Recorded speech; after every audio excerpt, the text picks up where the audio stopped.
Pemirsa, sebanyak 35 anggota DPRK Aceh Besar periode 2019-2024 dilantik dan diambil sumpah jabatan dalam sidang paripurna istimewa DPRK Aceh Besar di Janto Selasa pagi tadi.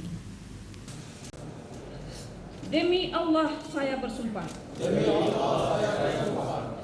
Bahwa saya akan memenuhi kewajiban saya. Pembacaan sumpah jabatan dipandu oleh Ketua Pengadilan Negeri Kota Janto Tuti Anggraini. Dari 35 anggota Dewan yang dilantik, terlihat hanya satu orang perempuan yang ikut serta dilantik dari 2 orang perempuan yang mengisi posisi anggota DPRK Aceh Besar.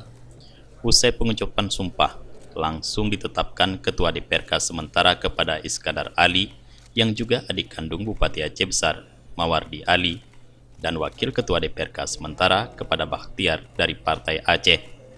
Selain itu, palu kepemimpinan langsung diserahkan oleh Ketua sebelumnya Sulaiman SE kepada Ketua DPRK sementara Iskandar Ali.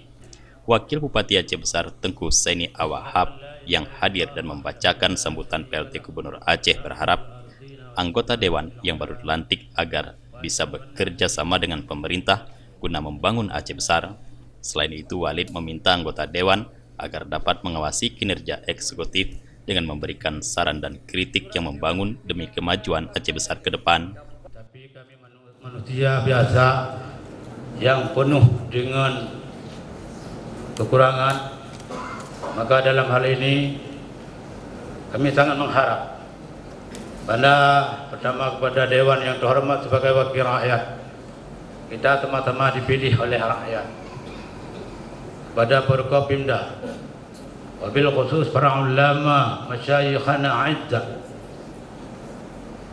bantu pemerintah, berikanlah masukan yang baik, kritik untuk membangun. Kalau kami tidak ada lagi yang menasihati, berarti kami tinggal rakyat kami. Na'udzubillah, summa na'udzubillah. Prosesi pelantikan DPRK Aceh Besar dikawal ketat oleh 325 personil gabungan TNI Polri serta Satpol PP dan WH Aceh Besar. Di jalan gedung DPRK tersebut juga terpasang kawat anti huru-hara sebagai upaya mengamankan proses jalannya pelantikan. Jufrizal dan Faisal, Aceh TV.